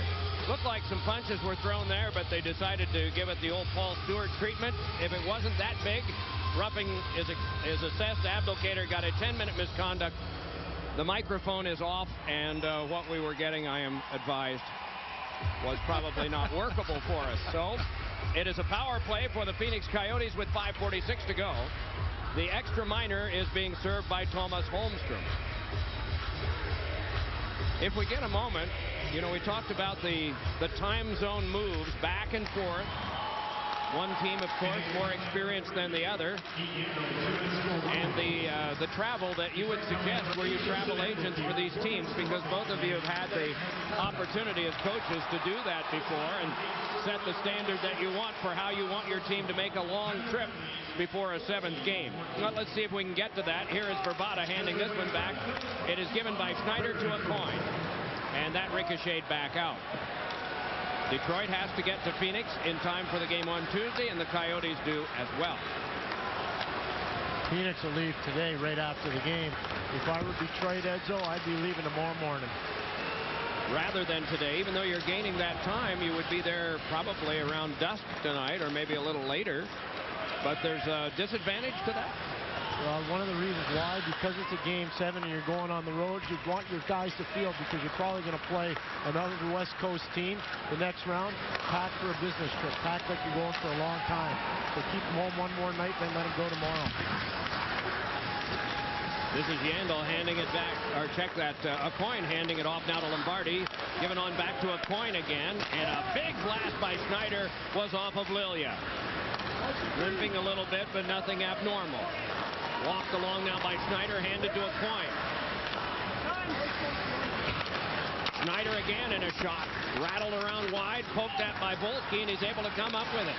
Polish-born winger turns it back along the outside to Lombardi. Back again for the play to be made by Schneider across to a coin. A coin, a shot, blocked off, and Howard sees it come in front of him, where Cleary is able to send it back down the ice. You concur on Pierre Maguire's observation? Go tomorrow morning if you're Detroit? Yeah, because Detroit came empty-handed. Escaping with this is Hansel, and lost it off his stick because of the defensive work that was done from behind by Stewart. So they decided to, after the game, they'd all have to go home, get their bags, and like Pierre's talking about packing, the chances are. From the corner, bad angle, and the arms of the referee signal that there is no goal out of all of this. Strange angle, too. We saw a goal like that in game number 3 by Henrik Zetterberg. Maybe this will tell us.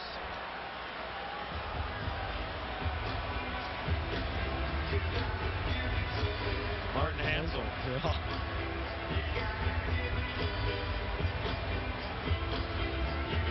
Has to be all the way over the line, is it? It's tough. I believe it's in, though, Doc and Edzo. That's where you do the curling thing and you say, hurry hard if you're the Detroit Red Wings. Get the brooms out.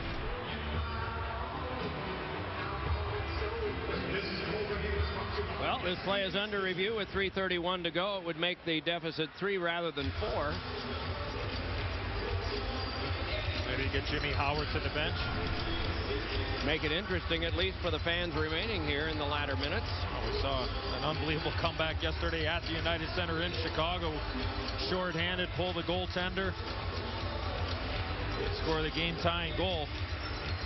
And there's Martin Hansel. You see a little bit of white in between the puck and the goal line.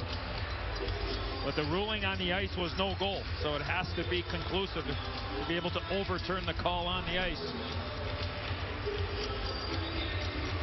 And referee Tim Peel on the headset. Jack Kevorkian and Jeffrey Feiger, the defendant and the attorney, have both looked at this. Well, Jeffrey has anyway, and has decided that thing is over. Everybody else in Detroit seems to want it to be that way. Wanting doesn't make it, and the examination will continue even more.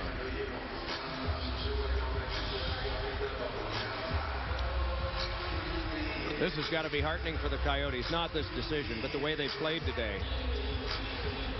because you didn't aggressive than even in the earlier parts, and I guess that's the nature of what we always learn about the playoffs is it's not just each series that gets more intense and higher energy. It's each game within a series, and sometimes you don't match the hunger of the other team, and Detroit certainly didn't match the hunger of the Coyotes today. I think when you are going to play that aggressive style, there has to be trust. You have to trust the players on the ice that, you know what, if you're going to be aggressive, is that you're going to have somebody there to have your back if you are keeping pucks alive in the offensive zone. They've done a terrific job here this afternoon. Up right now by 4 as this goal is under review. As Ilya Bryzgalov looks from his crease. And the verdict from Tim Peel. After further review, it has been determined that the puck crossed the line, therefore we have a good goal.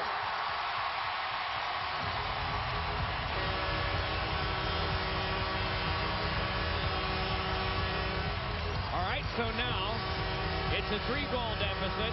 You had talked about pulling Howard. Is now the time? 3:31 to go. I think once you sustain a little bit of pressure down low, I think Mike Babcock will get aggressive and get Jimmy Howard out of there. Probably with about 3 minutes left to go, as long as they can sustain a little bit of pressure down inside the Phoenix zone. Datsuk to draw with Hansel. Up for grabs quite a bit, wasn't it? Taken on now by Lowry Korpikoski, who got the first one of the day. Lob back in, and Hansel's the first one there. Dubbed his try.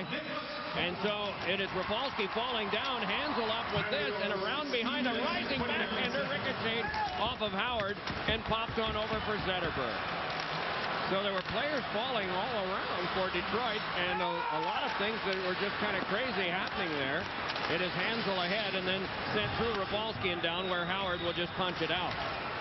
2:55 to go. The long pass ahead to Zetterberg. Still remaining in his goal right now is Howard. As it came around for the toss by Fiddler. Touched back by Filppula. Flipped on now for a shot that wafted wide from the stick of Zetterberg after glancing off one of the Coyotes. And Taylor Pyatt is able to get it as far as center. Rafalski turns, and then that kick back in. Stempniak going for this one. The Let's Go Red Wings chant has begun here. It is McCulloch wading his way in, and then he just threw one over the glove hand wide of the net near Howard. Taken on by Stempniak with 2:20 to go in the third. Lee Stempniak got it to Pyatt in a quick trigger pull, and the Red Wings were able to bring it back. Carried back on by Filppula. Howard remaining in. Filppula gave it across. Franzen around behind. Franzen let it back. Given across to Lilja. Lilja shot, and that one somehow or other went wide of the cage. Bryzgalov was on his side, anticipating a quick shot initially, and the puck went from D to D. He had no idea where the puck was. One of those days where everything is working out just fine for him. And a lot of it he brought on himself with some spectacular play early. Rabada bounces one in. Howard stops that and covers, and play stopped with 1:43 to go here in the third. Oh, a quick little entry. And there's Bryzgalov fighting, trying to get all the way over and off the side of the net, off the side of the post by Andreas Lilja. Look at all the people in front of Ilya Bryzgalov. 2 Coyotes, 2 Red Wings standing right in front. Lilja shaking his head. That wide open area to the right of Ilya Bryzgalov. Well, there'll be a lot of howling inside the arena on Tuesday night because it becomes a 7th game.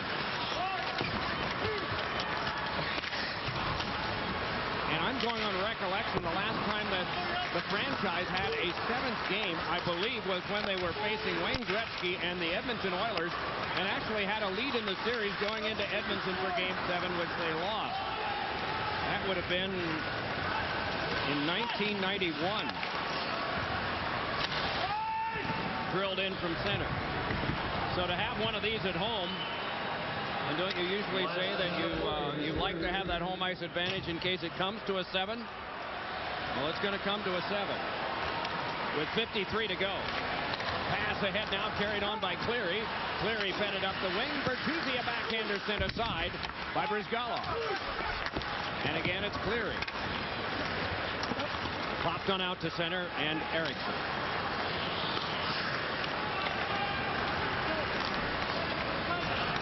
Cleary net again and back in.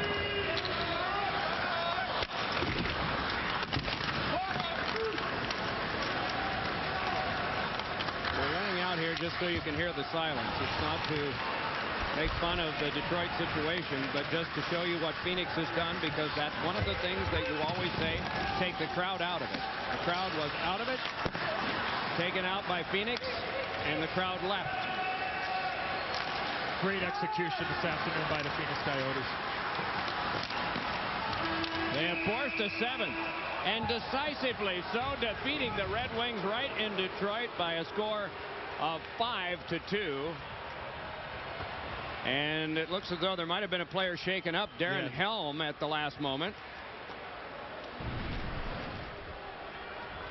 And Sammy Lepisto, that's on Darren Helm. And a little bit of a chop behind the leg. No protection back there. And the Coyotes are headed home for a Game 7 against the Red Wings.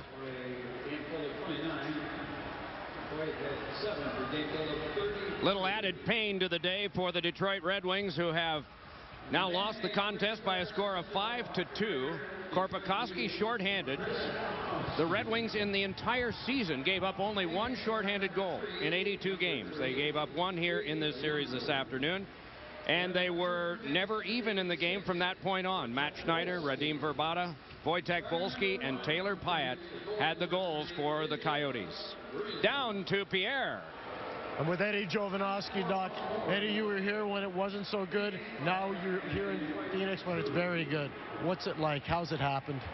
Well, it's been a lot of hard work. I think at the start of the year, obviously no one gave us any credit on what we can do, and we kind of stuck with it. I think our biggest thing this year was we haven't lost 3 games in a row, so that's pretty consistent, and we found a way to get it done here tonight. You had a big penalty kill early on in the game. In fact, you had 3 of them. What happened to get the momentum going after that? Was it the shorthanded goal? I think so. It's anytime you get a shorthanded goal, it gives a lift for your teammates, and I think when the game plan today was get the D involved along the boards and keep plays alive, and it seemed to work for us. You're going back home. It's going to be an electric feeling for Game 7. How do you keep your emotions in check? I think we just got to do the same thing we did here tonight. I think it's tough. You're building, emotions are going to be high, but it's a pretty imperative game, and we got to come out there calm, collective, and play our game. You're one of the alternate captains for the team. Shane Doan, your captain, obviously has not played since game number 3. Will he play in Game 7?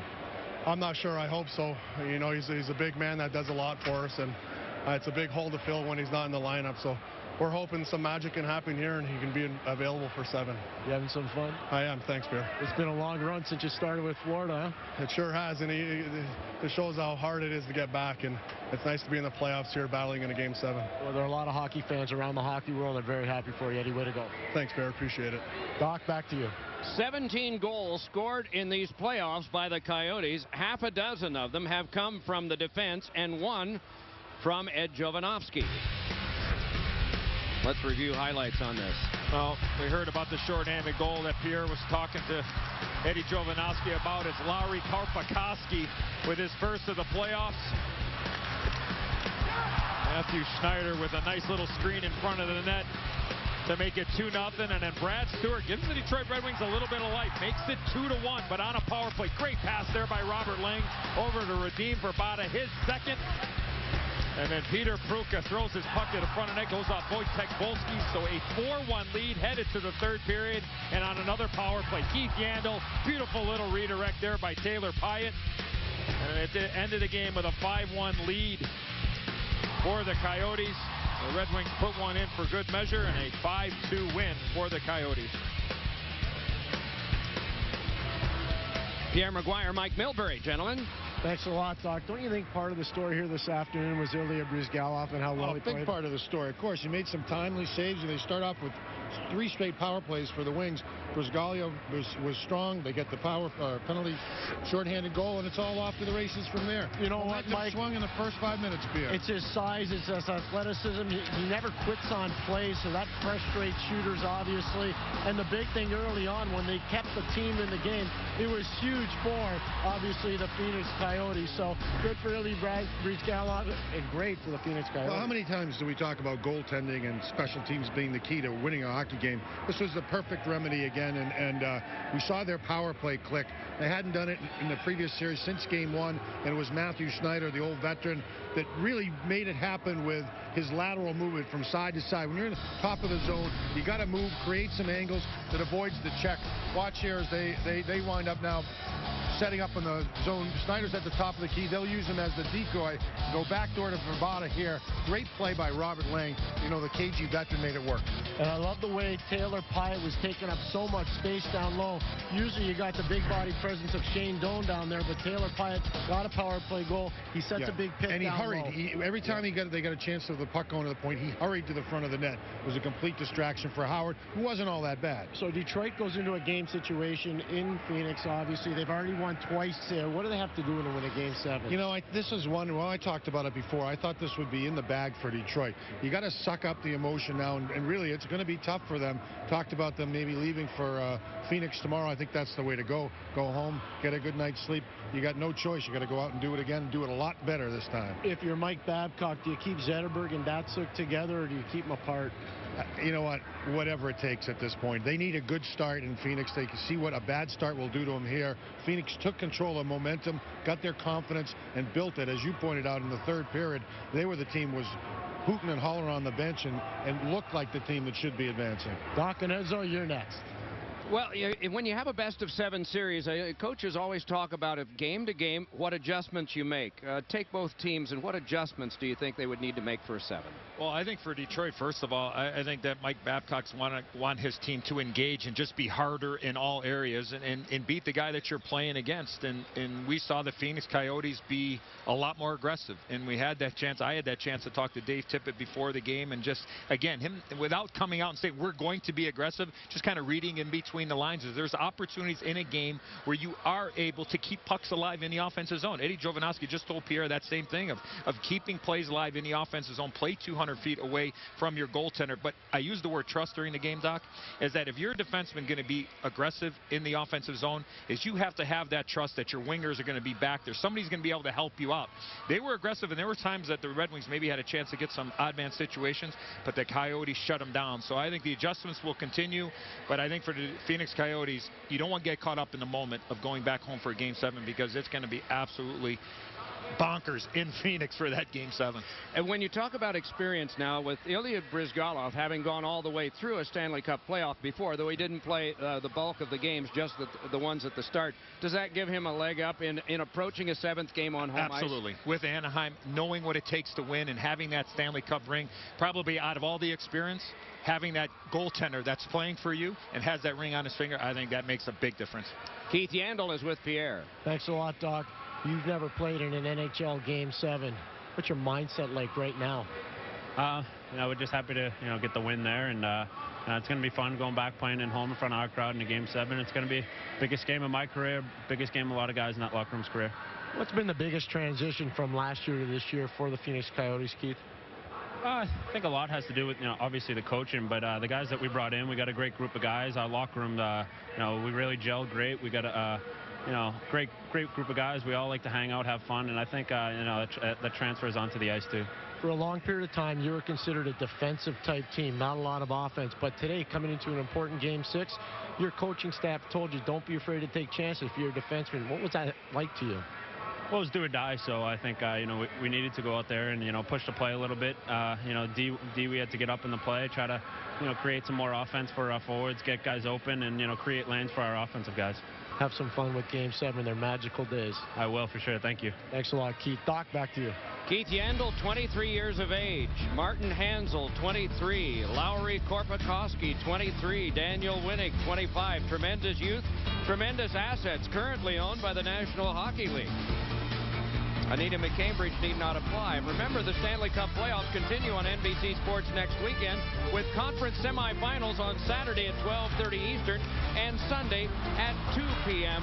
Eastern Time. A quiet Joe Louis Arena where we have thrilled to a lot of exciting Red Wings games in the past, but this was exciting for the Phoenix Coyotes. So the Orange Hat Guy and Mo Cheese and Bobby the retired ice cream man are heading home to Sconce. Let's Maybe they'll be back for a second round, maybe not. For Eddie, Mike, Pierre, Doc saying so long from Detroit. You've been watching the NHL Stanley Cup Playoffs on NBC. Back to our studio in New York.